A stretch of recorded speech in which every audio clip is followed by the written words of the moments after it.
Бог е готов да се хване и за нищо, за да спаси една душа. Човек, който има вътрешно желание да се спаси, Божията милост ще го преследва. До последния момент Божията милост ще го преследва, защото Бог със своя проницателен поглед намира в сърцето на християнина частици от желанието за спасение. Той ще се възползва от тези частици и ще му даде сила да се спаси. Дори и в последния момент. Това съм го установил като изповедник.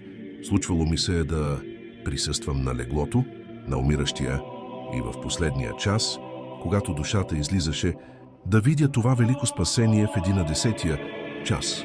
Следователно, по Божията благодат, не се отчаивам за никой православен християнин, че един ден менгемето на Бога ще го сграбчи и ще го спаси. Стига само той да иска да се спаси, без значение колко много е натоварен с грехове. Виждате ли, че да, колко много Божията благост се опитва и с най-малкия повод да спаси човека. Както е казал и пророкът, не искам смъртта на грешника, но да се обърне и да живее той.